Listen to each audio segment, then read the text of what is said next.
Sagittarius,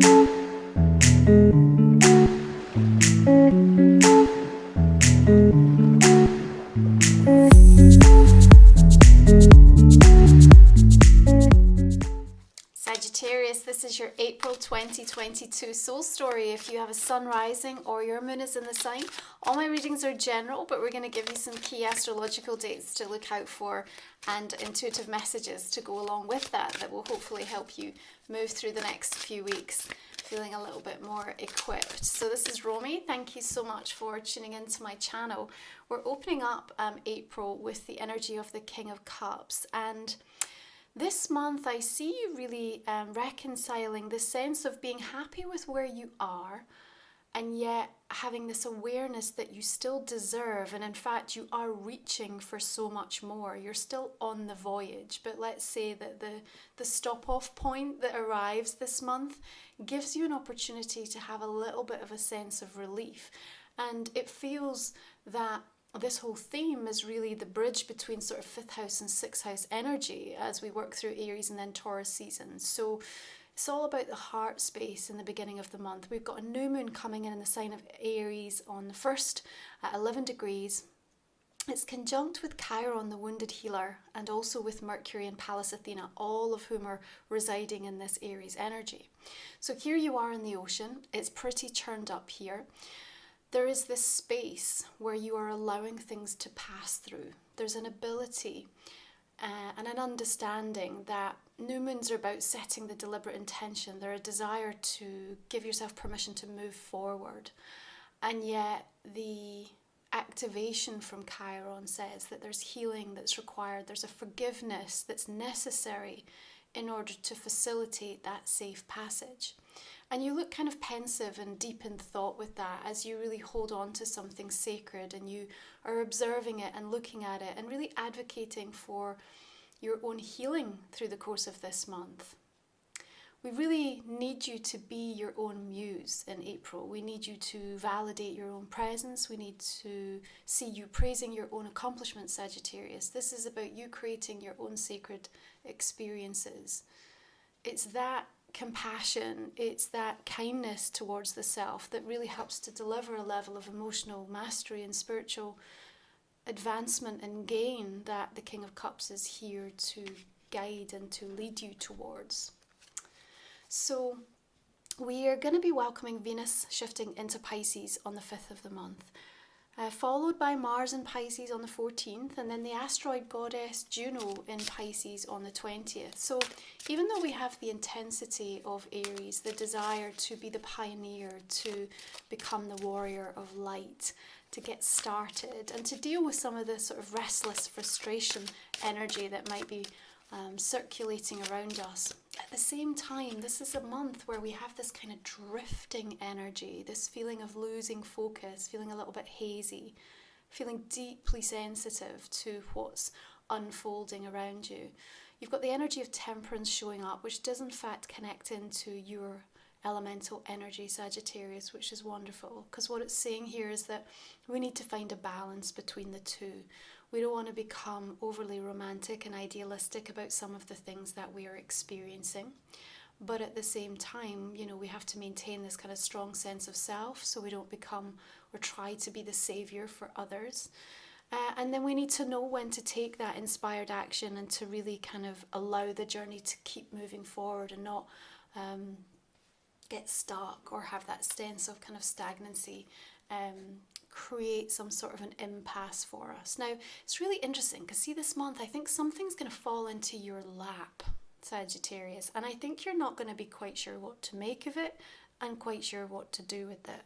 Now, is this in alignment with this very rare auspicious event between Jupiter and Neptune that's going to be taking place between the 8th and notably on the 12th of the month? It's coming in at 23 degrees, both signs in Pisces. This last happened in 1856, and it does bring about a grand vision. And one of the interesting things it delivers is this sense of something completely new, something that has never existed before, it has never been before.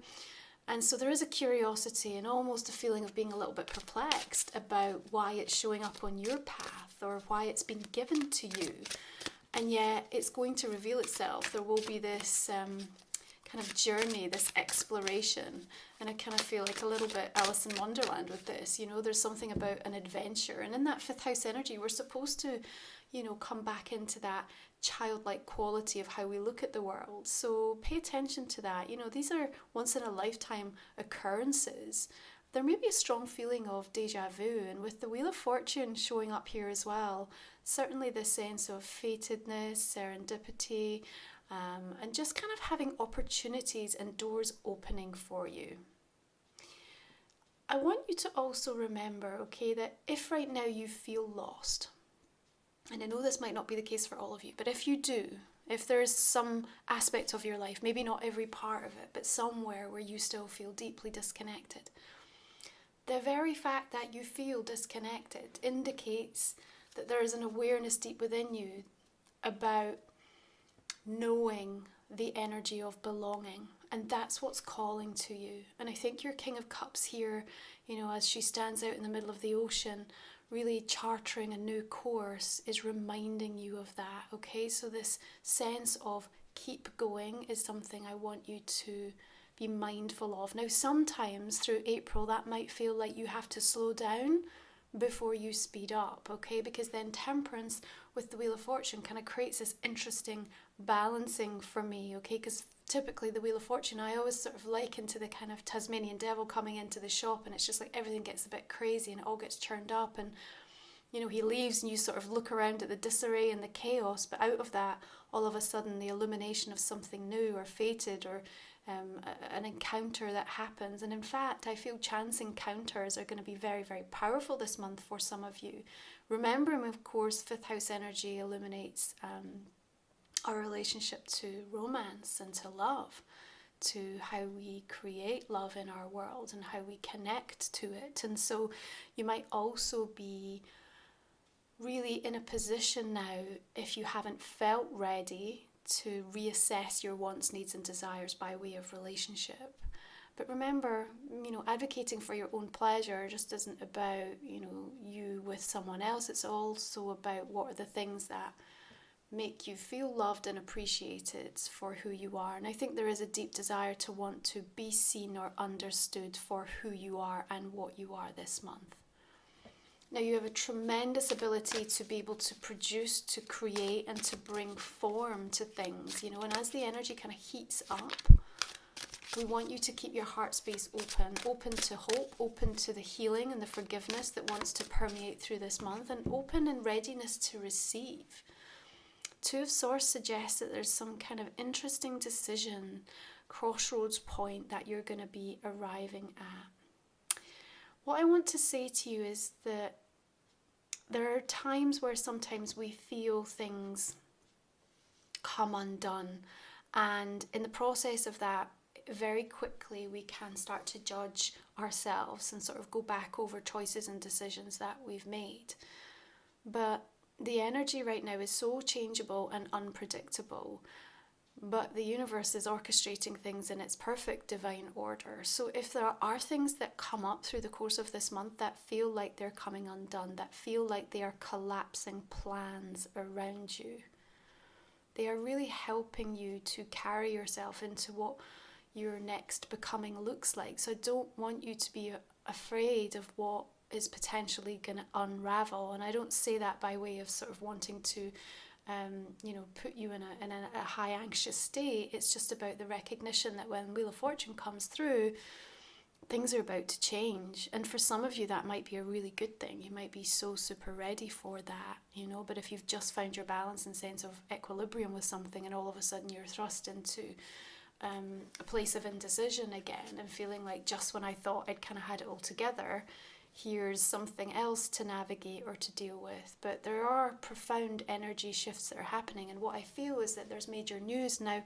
That news might be not necessarily directly yours, but it might be happening to somebody around you, and therefore has a huge impact or effect on your life or what your plans were going to be. So I think that's a little bit also where that Two of Swords energy comes in. Now I see important discussions taking place when I'm looking at these two birds.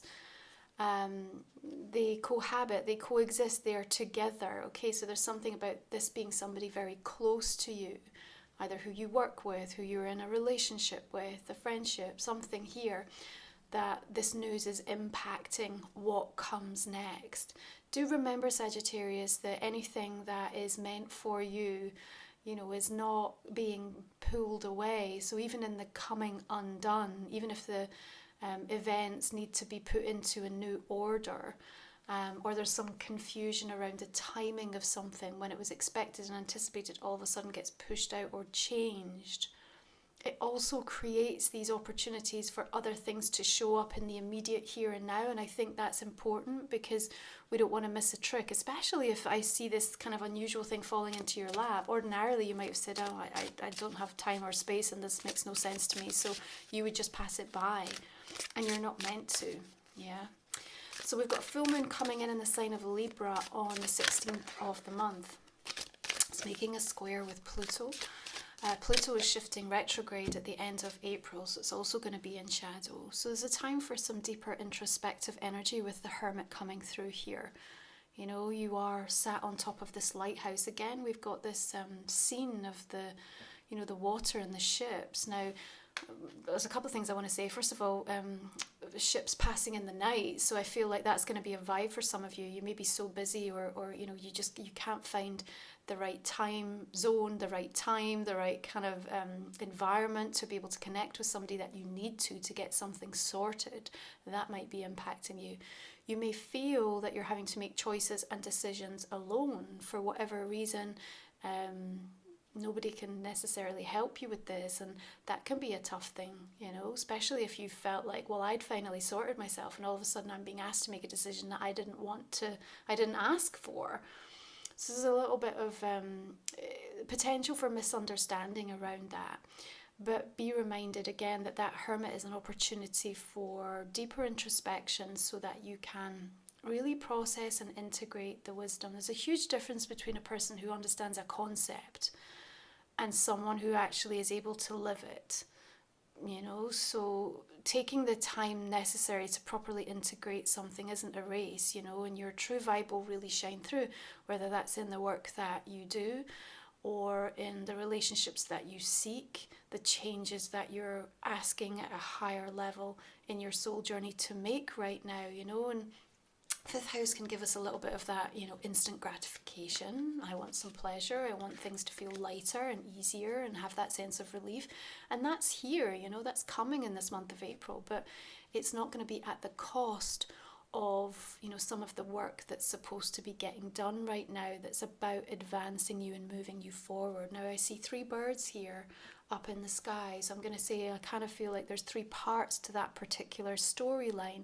You might want to pay attention around the 3rd of the month, 13th of the month, and then of course when we get to the end of April on the 30th, we've got a new moon solar eclipse in Taurus. So it does like to shake things up a bit. You may have already felt that trajectory shift happening. I always say with eclipses, it's like breaking down, breaking open, breaking through.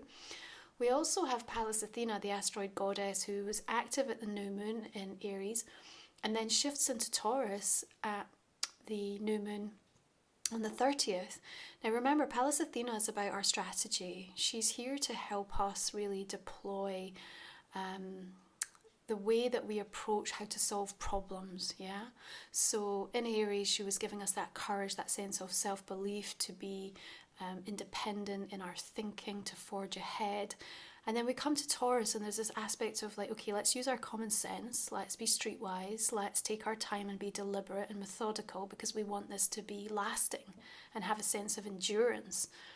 And there's this aspect of tradition that comes in with her in Taurus as well. Not tradition by way of rigidity, but in wanting to honour something, perhaps because, you want to preserve like a legacy, or you have an understanding of ancestrally this information or wisdom, where it's come from, how you want to use it matters.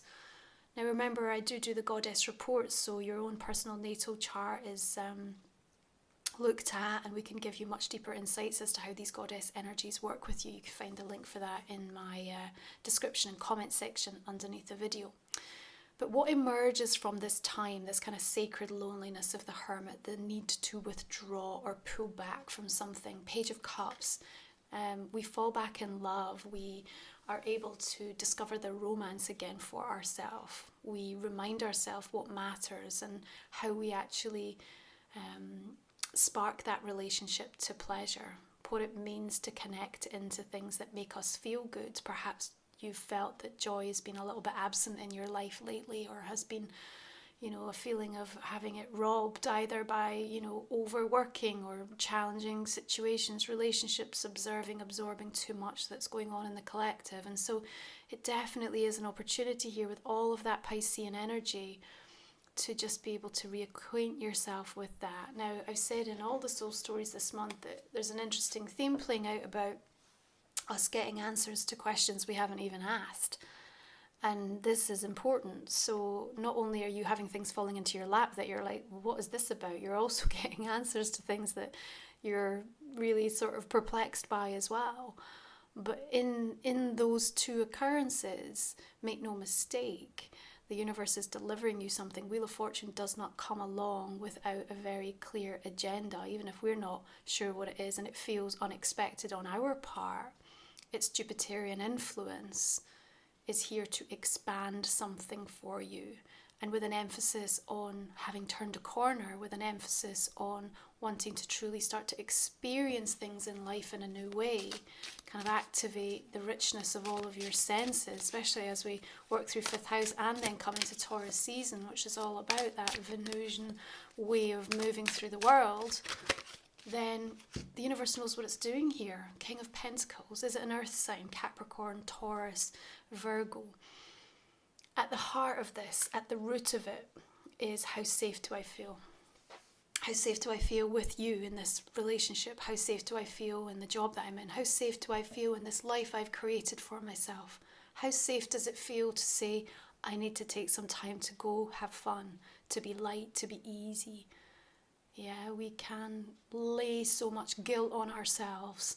We can put so much duty and obligation and weigh the expectations, or get so concerned about what we think others think about us taking time out. We're flaky or we're uncommitted or whatever. But this whole kind of judge-jury situation that I also see playing out around you, it's just something that you are not meant to buy into. The King of Pentacles says if you've been doing the work, if you've been investing, if you've been growing whatever area of your life through this journeying, through this ability to kind of be open to the understanding of ways in which you were supposed to become a better person, be more kind, tolerant, compassionate, work on parts of yourself, then you get the dividends of that. There's rewards to be harvested. There's a time to say it's okay for me to sit back and kind of feel safe in what I have accomplished. And if that's not an energy that you're tapping into or you feel resonant with, the King of Pentacles says, well, what do we need to do differently? Because there's the choice and decision that you need to make. Maybe the people or the environment or the things around you are the depletion sources, and in order to be able to move forward, there's a cut and release that needs to happen, and maybe around that full moon energy to restore the balance and the equilibrium, especially with Juno coming into Pisces. She also rules 7th house, marriages, partnerships, agreements, so however it's coming in, personally or professionally, there are choices to be made here. If I'm going to feel more safe and I'm going to give myself the time to be me, then what has to go? What has to give? And how am I going to keep my heart open? I also see some generosity and benevolence coming your way. I always like my King of Pentacles for being the access, if you like, to be able to make improvements in and around areas of abundance in your life. So whether that's things showing up, and with that Wheel of Fortune, it could be a little unexpected. All of a sudden there's something new you can apply for by way of a grant, or there's something that can support how you pay something off, or somebody is just benevolently gifting you money or investing in you, or being a helping hand in some way that frees up time for you to go look at new income streams or sources. So I also see this being available to you through the course of this month. But these two kings showing up here are also telling me, because they're bringing in a really beautiful complement to one another. We've got water and earth here. Remember, water needs to nourish and feed the earth, and that's where we get things that can grow beautifully. And so if you embody that, if you are taking care of things from the foundation level up, what we're also seeing is that you can get some rapid growth where you're putting time, energy and attention through the course of this month. And that also feels like it gives you a sense of real pride for yourself. And it also helps you just to create these more sacred experiences for yourself that actually I think you're going to hold on to and cherish really dearly. So there's something about the energy in April as well that you recommit. Yeah, Nine of Wands, perseverance, you recommit, and that's in spite of the wounds, the setbacks, the exhaustion, the tiredness. Like, you've come this far, so why would you give up now? But at the same time, it's also clear why temperance comes in, because you can't maintain that level of working or investing into something if there's no energy exchange coming, or if you can't see the finish line, or you don't know what you're fighting for or why. Yeah, then it makes it so much harder to kind of go the final mile. So maybe the withdrawal of the Hermit is also very indicative of just getting back to your clear sense of understanding of why does this matter? Why do I need to show up in this way? Now, you've got some really sweet messages coming in with that Page of Cups. I feel like people really looking out for you. People want to get to know you. There's a little bit flirtation, I feel, even coming in for some of you if you are exploring and interested. You know, and sometimes flirtation can be a beautiful thing, even if there's no intention of taking anything further, just because, again, it helps to just lift our vibrational energy immediately. You know, that little wink that you get from someone, or that secret smile, or that nice little text, it just can make your day. So it's all of these sort of little moments of heartfelt expression that do matter. But in honesty, there's also something a little bit more serious that we're seeing coming through this April, because as we move into Taurus season, we're looking at 6th house. It's about how you show up in the world, the way you want to be of service. And here we've got the Page of Swords, open-minded. Got to be open-minded this month, yeah? Curious, you're graduating. This is based on all your experience. You're well read, you understand the concept, but remember we said it's a time to embody it now. That's the King of Cups that's really helping you with that, you know. But he has the dandelion here, scattering out the wishes. The seeds need to pollinate. So there has, you know, an energy of like something taking its time, all right? So don't try to push the agenda here, you know, because this is coming from the heart space. This is just an earnest quality. But the way you're using language, how you're expressing yourself, you know, we're going to the really kind of higher mind of that Sagittarian energy, where the philosophizing and the way that your spiritual values are shifting and changing really matter, because they are influencing not just you, but other people now. You have a platform and people are looking at you, whether it's within your family, your friendship, your communities, what you're doing within the workplace. You know, your words carry a lot of weight this month. And even though you may feel like you're tired, or you may feel like you wonder why you're doing it, or nobody's listening, or no one's here, or no one's paying attention to me, I think it's quite the opposite, actually. You might be quite surprised at how quickly some of the feedback loop, or the growth, or the kind of changes that get implemented as a direct result of something that you've said, or that you've been brave enough to express, okay? And again, this feeling of deja vu is coming through all the way through the month. So it's almost like I've been here before, but I think it's because a part of your soul was almost like determining that this was going to be in a part of your future timeline, and you were feeling into it. All realities exist at once. You know, the nature of life is to grow, and the 5th house really reflects our urge to joyfully expand and to become more. And the 6th house is that need to then be recognized for who and what we are, and then how we take care of ourselves and show up. So let's have a look and see how your oracle cards want to reflect this. Of course, Page of Swords links into the sign, the Mercury energy, really, mercurial, or expression. And Mercury is going to be in 3 signs this month, because it's in Aries till the 10th, then it shifts into Taurus. And then we see it moving into Gemini right at the end of the month. Okay, your oracle card is to the moon and back.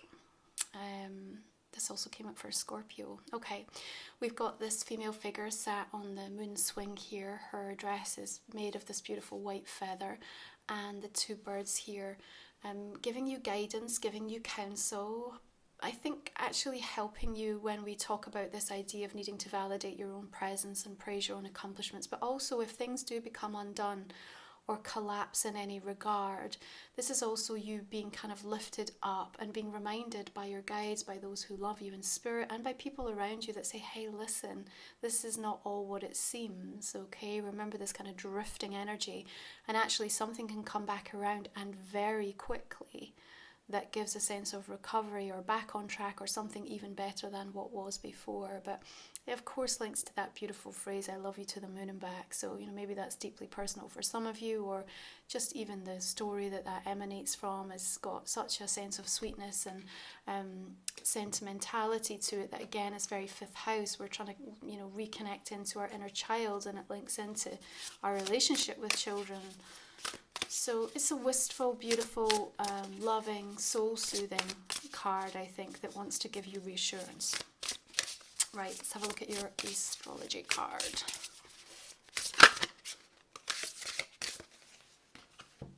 Venus, okay. Give and receive love, find value and see beauty. Now Venus, as I said, moving into Pisces on the 5th of the month.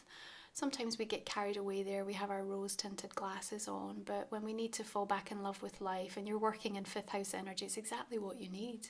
Also gives you a sensitivity, King of Cups, to be able to kind of really read the energy and to make sure that you're observing and paying attention to how you feel, and then honouring what your heart is telling you. And that's going to come up directly in conversation, in what you're asking for, what you feel deserved of.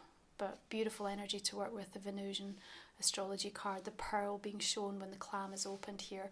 So there's something like there's a find, you know, there's a find that comes, and maybe this is what falls into your lap. It's an absolute steal, it's a find, it's beautiful, it's exquisite, and it is going to like make you second guess something that you thought you wanted, and all of a sudden something completely new has come in.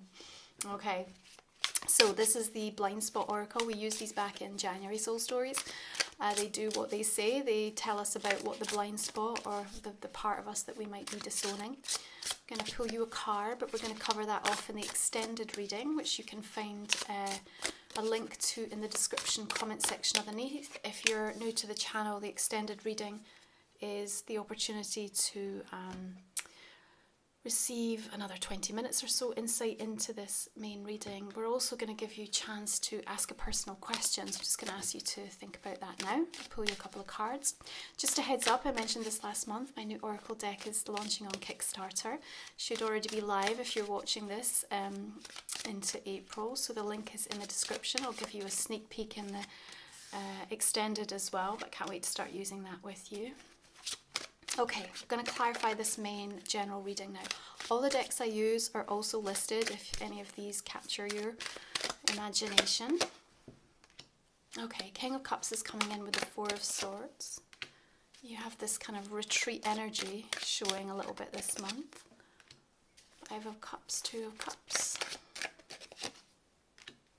Hanged Man. Remember what I said? There's a sort of vibe that says slow down to speed up. You're not missing out. You're not off track.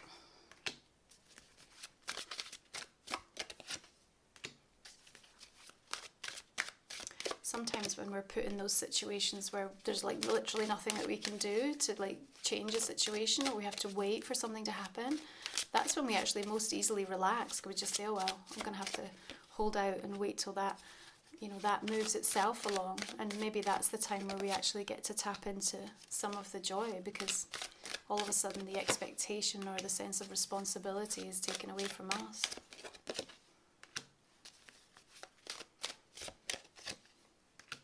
Sometimes spirit are sneaky like that, aren't they? Because we won't give ourselves time to have time off or switch off, so they bring it about in all these interesting ways.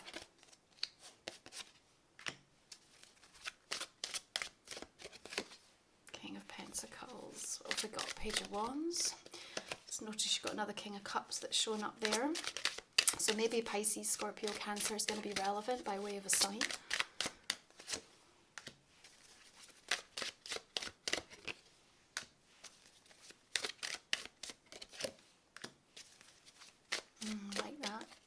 beautiful platform energy for both of these cards.